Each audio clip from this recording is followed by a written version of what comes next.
સામાન્ય રીતે હલનચલન કે કસરતના અભાવને લીધે લોકોમાં સૌથી વધુ પેટને લગતી સમસ્યા જોવા મળે છે, પરંતુ જો નિયમિત રીતે હલનચલન અને યોગાસન કરવામાં આવે તો મોટાભાગની બીમારીઓમાંથી, ખાસ કરીને પેટને લગતી સમસ્યામાંથી છુટકારો મળે છે અને શરીર તંદુરસ્ત રહે છે. તો આવો યોગા ઇન્સ્ટ્રક્ટર ખુશ્બુબેન પટેલ પાસેથી પેટને લગતી સમસ્યામાંથી છુટકારો મેળવવાના યોગાસનો વિશે જાણીએ. મારું નામ ખુશ્બુ પટેલ છે અને હું છેલ્લા 11 વર્ષથી યોગા ઇન્સ્ટ્રક્ટર તરીકે તાલીમ આપી રહી છું.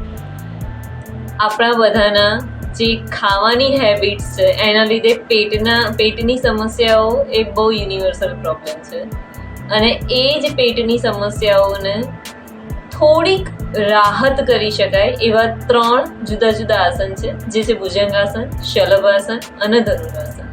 પ્રથમ આપણે ભુજંગાસન કરીશું.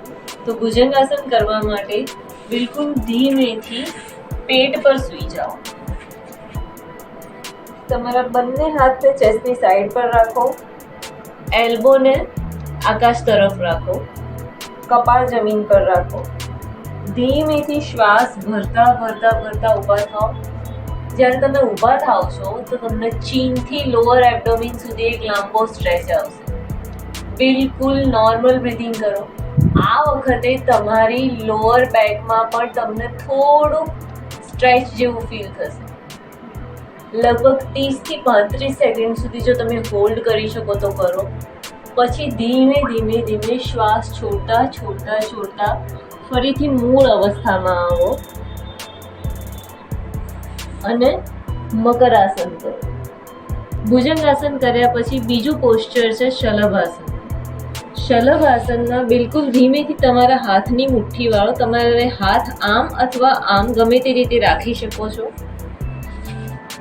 એ મુઠ્ઠીને બિલકુલ થાઈની નીચે સેટ કરો. હવે બંને હાથ ઉપર પ્રેશર આપી અને બંને પગ ઉપર કરો.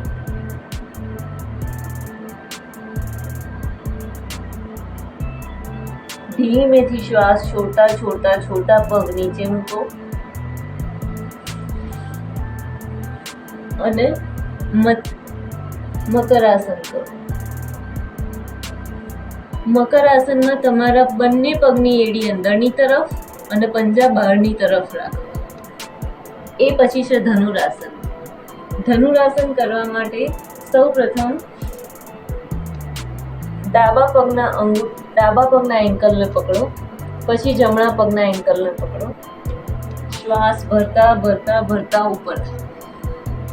ધીમેથી શ્વાસ છોડતા છોડતા છોડતા નીચે જાઓ અને મકરાસનનો પોઝ લો.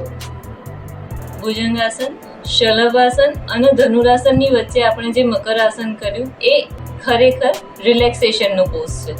તો આ 3 આસન કરતાં જો તમને બોડીમાં ક્યાંય મસલમાં કેચ આવ્યો હશે તો એ એની જાતે જ રિમૂવ થઈ જશે.